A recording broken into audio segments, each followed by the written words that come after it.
اسلام کی تاریخ میں نا کچھ واقعات ایسے ہیں جو بظاہر تو سادہ لگتے ہیں، جی ہاں، لیکن ان کی گہرائی میں ایک پوری کائنات چھپی ہوتی ہے۔ ایک پوری دنیا ہوتی ہے ان کے اندر۔ جی، یہ پیغمبر اسلام کی بیٹی حضرت فاطمہ اور ان کے چچا زاد بھائی حضرت علی کے نکاح کی ہے۔ سب سے پہلے اس مرکزی شخصیت کی بات کرتے ہیں جن کے گرد یہ سارا واقعہ گھومتا ہے، یعنی حضرت فاطمہ۔ جی، یہ سمجھنا بہت ضروری ہے کہ ان کا مقام کیا تھا۔ پیغمبر اسلام کو ان سے بے پناہ محبت تھی۔ جی، جب بھی آپ کسی سفر یا جنگ پر جاتے تو سب سے آخر میں ان سے ملتے، اور واپسی پر سب سے پہلے انہی کے پاس تشریف لاتے۔ تو یہ صرف ایک باپ بیٹی کی محبت تو نہیں لگتی؟ نہیں، یہ اس سے کہیں بڑھ کر تھی۔ آپ نے فرمایا کہ قیامت کے دن تمام نسب اور رشتے منقطع ہو جائیں گے سوائے میرے نسب اور رشتے کے۔ کیا یہ صرف ایک خاندانی اعزاز ہے یا اس کے کوئی گہرے روحانی معنی ہیں؟ یہ بہت اچھا سوال ہے۔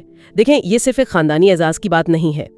ماخذ کے مطابق پیغمبر نے مزید وضاحت فرمائی کہ ہر باپ کے بچوں کی نسبت باپ کی طرف ہوتی ہے سوائے فاطمہ کی اولاد کے، کہ میں ہی ان کا باپ اور ان کا گروہ ہوں۔ یعنی ان کی اولاد کا روحانی سلسلہ براہ راست پیغمبر سے جڑتا ہے۔ بالکل، یہ ایک ایسا دائمی رشتہ تھا جو قیامت تک باقی رہے گا۔ اور اسی بلند مرتبے کی وجہ سے ظاہر ہے اس دور کے بڑے بڑے صحابہ ان سے نکاح کے خواہش مند تھے۔ سب سے پہلے حضرت ابو بکر گئے، جی جو پیغمبر کے سب سے قریبی ساتھیوں میں سے تھے۔ جی، وہ آپ کے پاس گئے اور بہت ادب سے بیٹھ کر اپنی خدمات، اسلام میں اپنی سبقت اور اپنی قربانیوں کا ذکر کرنے کے بعد حضرت فاطمہ سے نکاح کی درخواست کی۔ اور پیغمبر کا رد عمل بہت معنی خیز تھا۔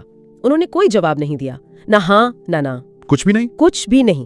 وہ بس خاموش رہے اور اپنا چہرہ دوسری طرف پھیر لیا۔ یہ ایک واضح اشارہ تھا، لیکن یہ ذاتی ناراضی کا اشارہ نہیں تھا۔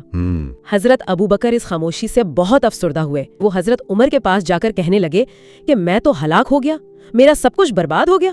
یہ الفاظ ان کی مایوسی کی شدت کو ظاہر کرتے ہیں نا؟ بالکل۔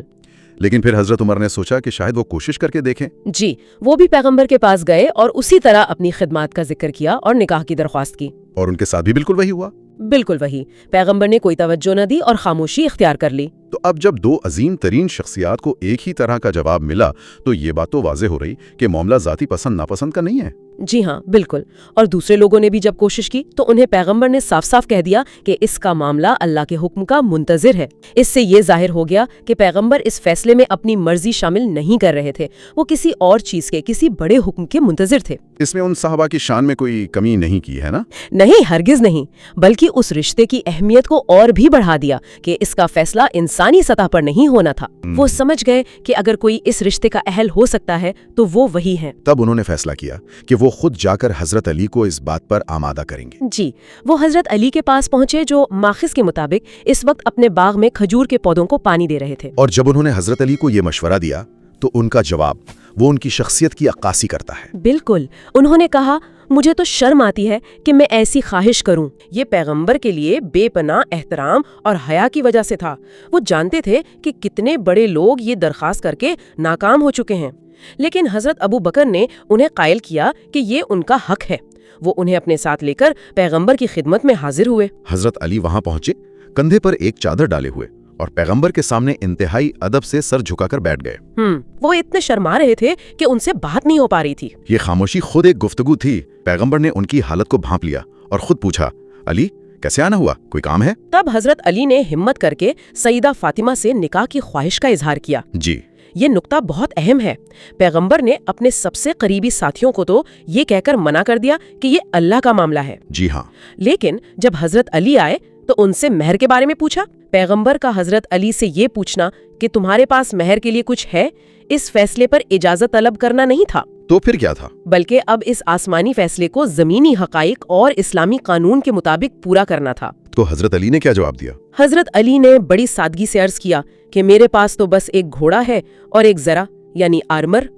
اس پر پیغمبر نے فرمایا کہ گھوڑا تو تمہاری ضرورت ہے، ہاں اپنی ذرا بیچ دو اور اس سے مہر کا انتظام کرو۔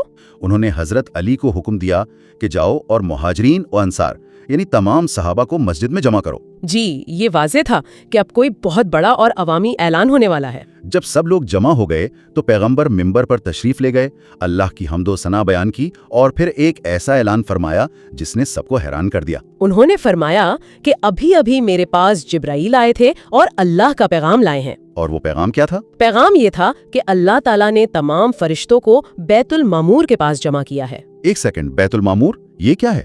یہ نام بہت خاص لگ رہا ہے۔ یہ کوئی عام جگہ نہیں، اسلامی روایات کے مطابق اسے فرشتوں کا کعبہ کہا جاتا ہے، جو 7ویں آسمان پر عین خانہ کعبہ کے اوپر واقع ہے۔ تو وہاں تمام فرشتوں کو جمع کر کے گواہ بنانے کا مطلب یہ تھا کہ اس نکاح کو زمینی سطح سے اٹھا کر ایک کائناتی سطح پر تسلیم کیا جا رہا تھا۔ یعنی یہ صرف 2 انسانوں کا نہیں بلکہ 2 نورانی ہستیوں کا ملاپ تھا جس کی گواہی پوری کائنات دے رہی تھی۔ بالکل، یہ تو ناقابل یقین ہے۔ یہ صرف ایک شادی کا اعلان نہیں تھا، یہ ایک کائناتی جشن تھا۔ اللہ نے جبرائیل کو حکم دیا اچھا، کہ وہ پیغمبر کو کہیں کہ اب آپ زمین پر بھی ان کا نکاح کر دیں اور لوگوں کو اس پر گواہ بنا لیں۔ اور اس کے بعد پیغمبر نے زمین پر تمام صحابہ کے سامنے حضرت علی اور حضرت فاطمہ کا نکاح پڑھایا۔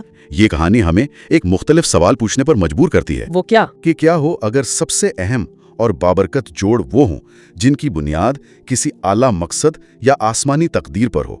یہ ہمیں اپنی زمینی فہرستوں سے آگے دیکھنے اور یہ سوچنے کی دعوت دیتا ہے کہ کسی بھی تعلق کو حقیقی معنوں میں مبارک کیا چیز بناتی ہے۔